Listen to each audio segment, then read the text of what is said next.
अच्छा, दूसरा सबसे बड़ा और भयंकर इशू क्या है जो मुझे लगता है जिस पर टाटा मोटर्स को जरूर काम करना चाहिए। तीसरा और सबसे बड़ा भाई साहब जो सरदर्द रहता है ना, सबसे बड़ी दिक्कत है जो टाटा सिएरा में भी आएगी। तो मेरी अपील है भैया हाथ जोड़ के टाटा मोटर्स से कि आप इतनी जबरदस्त बिल्कुल भाई दबंग गाड़ी बना रहे हो।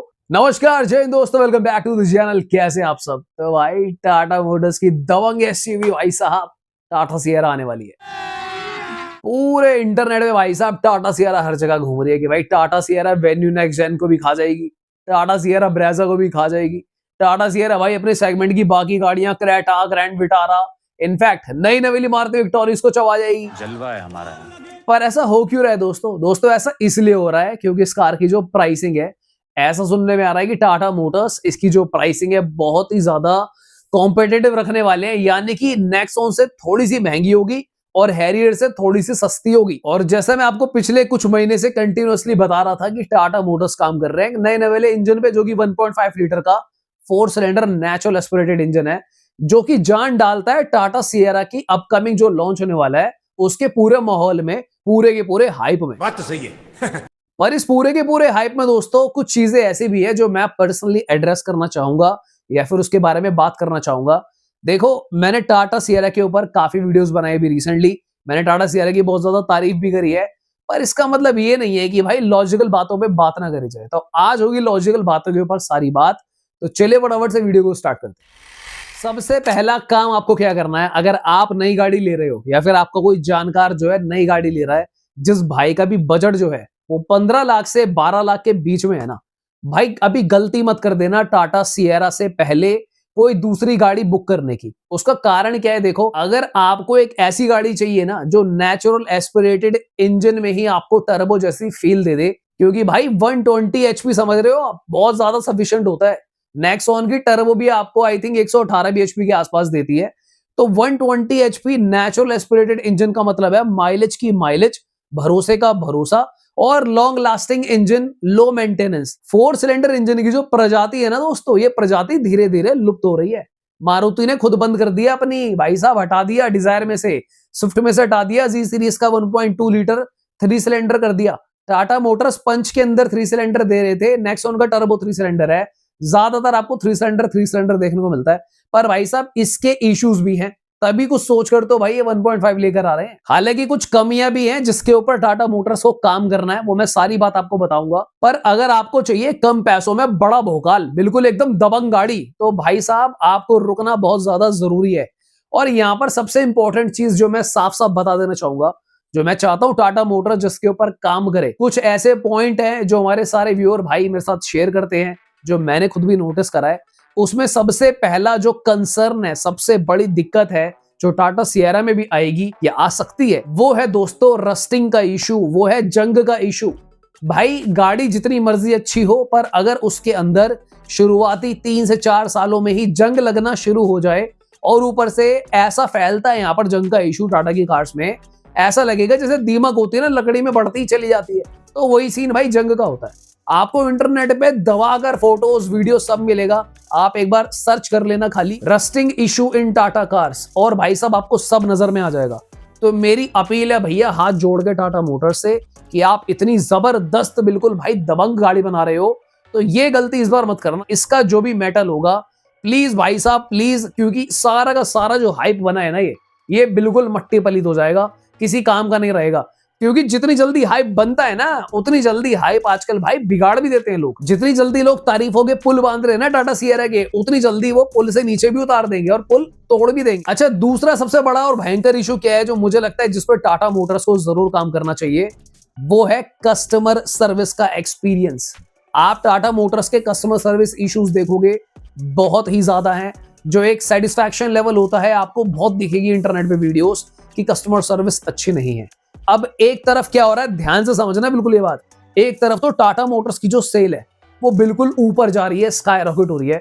मुझे बहुत गर्व होता है, प्राउड फील होता है कि भाई हमारे देश की कंपनी का ग्राफ ऊपर जा रहा है। अब आप लॉजिक समझो, ऑलरेडी कस्टमर सर्विस के इश्यूज क्यों आ रहे हैं? क्योंकि सही से काम नहीं हो रहा, ठीक है, जो एम्प्लॉइज हैं वो ढंग से बिहेव नहीं कर रहे, कुछ गलतियां कर दे रहे हैं, फिट एंड फिनिश इशू आ रहे हैं, पैनल गैप आ रहे हैं, या फिर उसके बाद इलेक्ट्रिकल फॉल्ट्स आ रहे हैं। और दूसरी तरफ क्या है, सेल तो इतनी ज्यादा हो रही है पर कोई ऐसा अपडेट नहीं आ रहा कि टाटा एक अपडेट अगर ऐसा भी देना कि yes we are looking forward to resolve all these concern, तो ये बहुत ज्यादा जरूरी है कि कार का रस्टिंग इशू, दूसरा कस्टमर सर्विस का जो एक्सपीरियंस है, ये सारा जो दही कर देता ना दिमाग की, वो ना हो। देखो भाई, गाड़ी कितनी मर्जी अच्छी हो, अगर आपकी गाड़ी में रस्टिंग आ रहा है, कस्टमर सर्विस के इश्यूज आ रहे हैं, आप परेशान घूम रहे हो, तो कोई फायदा नहीं। तीसरा और सबसे बड़ा भाई साहब जो सरदर्द रहता है ना, वो रहता है इंजन से रिलेटेड। आपको ये पता ही होगा, टाटा मोटर्स के जो इंजन है वो लॉन्ग लास्टिंग नहीं है, और इनफैक्ट अगर आप इंजन की वाइब्रेशन फील करो या फिर अगर आप इश्यूज चेक करो, इसके अंदर काफी ज्यादा आते हैं, काफी मतलब एनवीएच लेवल्स हाई होते हैं इंजन की वजह से, और लोगों का जो ओवरऑल एक्सपीरियंस है ना, वो 4-5 साल के बाद ही जो गाड़ी का बुढ़ापा है बहुत जल्दी आता है। हालांकि अब जो 1.5 लीटर का 4 सिलेंडर इंजन आ रहा है, इससे काफी ज्यादा उम्मीद है। उसके दो बड़े कारण हैं। पहला कारण कि ये तो 4 सिलेंडर है, 4 सिलेंडर का नेचर ही ऐसा होता है कि उसमें पहले से ही वाइब्रेशन काफी हद तक कम होती है। दूसरा, इस बार टाटा मोटर्स ने अपनी गलतियों से बहुत कुछ सीखा है, बहुत R&D करी है। इनफैक्ट ये जो इंजन अब निकल कर आ रहे हैं ना, दोनों के दोनों 1.5 टर्बो और ये 1.5 नेचुरल एस्पिरेटेड, इस पे स्टेलेंटिस का भी काफी हद तक काइंड ऑफ योगदान है इस इंजन की पूरी डेवलपमेंट में। तो मुझे पर्सनली ऐसा लग तो रहा है कि इस बार ये जो इंजन वाला रायता फैलता है ना, घड़र घड़र पड़र पड़र और नहीं चल रहा लॉन्ग टर्म, ये काफी हद तक रायता सिमट सकता है, या हो सकता है रायता इस बार फैले ही ना। पर फिर भी कई बार ऐसा होता है, बंदे के दिमाग में ये बात रहती तो है। तो मैं खुद भाई पूरी कोशिश करूंगा टाइमली पहुंचा जाए और चेक करा जाए कि इंजन में इस बार कितने हद तक इंप्रूवमेंट है। क्योंकि मेरे को ऐसा लगता है पर्सनली, अगर इंजन के इशू पे ये टैप ले लेना और उसके बाद अगर छुटपुट कस्टमर सर्विस का इशू आ भी जाता है, तो एक बार को कंज्यूमर टॉलरेट कर लेगा। अगर गाड़ी का इंजन, भाई गाड़ी का दिल होता है इंजन, अगर वो बिल्कुल बढ़िया चल रहा है ना, तो एक बार को कंज्यूमर टॉलरेट कर लेगा कस्टमर सर्विस के टंटे। तो यहां पर कुछ चीजें तो पॉजिटिव स्टेट में नजर आ रही हैं, पर जो रस्टिंग इशू है इसको खत्म होना तो बहुत ज्यादा जरूरी है। क्योंकि गाड़ी बढ़िया हो पर गाड़ी गलने लगे या रस्टिंग से, ये सही नहीं है। My job is to share the reality and लोगों के लिए जो प्रोडक्ट खरीद रहे हैं आपकी तरफ से बोलना, ताकि मैक्सिमम आप लोगों को ही फेवर मिले। I am trying to give my inputs, क्योंकि भाई हम लोग इस नीश में चैनल चलाते हैं ऑटोमोबाइल में, जहां पर ईयरली अगर मैं काउंट करूंगा ना भाई, हजारों लाखों कमेंट, फीडबैक, ईमेल्स हमारे पास आते हैं। So I am trying to give my best inputs कि टाटा मोटर्स अगर इन चीजों पे टैप कर लेते हैं तो कोई बड़ी बात नहीं है कि भाई देश की नंबर 1 कार बनना ज्यादा दूर नहीं है। और अगर गलती से ये इंजन कामयाब हो गया, मैं आपको बता रहा हूं अगला स्टेप क्या होगा, टाटा नेक्सॉन में फिट कर देंगे इसको। ये कोई बहुत मुश्किल थोड़ी है भाई, पर्सनल इंजन है टाटा मोटर्स का, चाहे उसको नेक्सॉन में डालें, चाहे फिर वो आपकी सिएरा में डालें, जहां मर्जी डालें। इंजन अगर कारगर है तो कारगर है भाई। मारुति भी ऐसे करती है, आप खुद देखो भाई, मारुति का ब्रेजा का इंजन जा रहा है विक्टोरिस में, वही जा रहा है आर्टिगा में, आर्टिगा से जा रहा है वो कहां बताओ, तुम बताओ, वहां से वो जा रहा है विक्टोरिस में, हाई राइडर में। तो ये पूरी चेन है जो एक्सल 6 पे रुकती है। तो अगर मारुति ये गेम खेल सकती है तो भाई साहब टाटा मोटर्स को भी खेलना चाहिए। बट जो सारी चीजें मैं बोल रहा हूं, कंबाइंड इफेक्ट जो होता है, ये जब तक भाई नहीं सुधरेगा ना ओवरऑल, तब तक मजा नहीं आएगा। बाकी भाई मैं सीरियसली बता रहा हूं कि टाटा सिएरा को देखने के बाद, डिजाइन लैंग्वेज देखने के बाद, भाई लिटरली इस बार टाटा मोटर्स मसल के रख देगी। क्योंकि देखो, रस्टिंग का इशू आएगा नहीं आएगा ना, उसमें प्रॉब्लम पता है क्या है, ये पता ही चलेगा 3 साल बाद।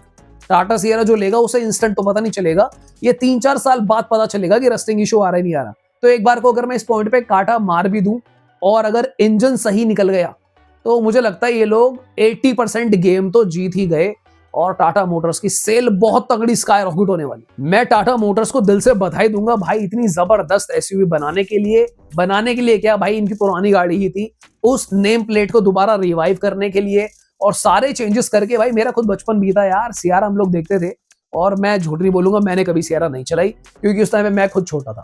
तो उस कार को देखते थे, एक अलग ही एहसास होता था भाई। और उस एहसास को जो मेंटेन करा है ना भाई टाटा मोटर्स ने, उसके लिए तालियां जरूर बनती है। टाटा मोटर्स के लिए एक लाइक जरूर मार कर जाना। चैनल पे अगर आप नए हो तो please consider subscribing the channel. हम लोग इस तरीके की वीडियोस डालते रहते हैं, honest car comparison, showroom walk around. कल ही मैंने पूरा विक्टोरिस का लेखा चिट्टा जो है पूरी वीडियो बनाकर डाल दी, कौन से आपके लिए वेरिएंट बढ़िया है, क्या लेना है क्या नहीं लेना, उसको भी जाके देख सकते हो। तो आज के लिए इतना ही दोस्तों, तो मिलते हैं दोबारा किसी और दिन। Thank you so much for watching, bye bye, take care.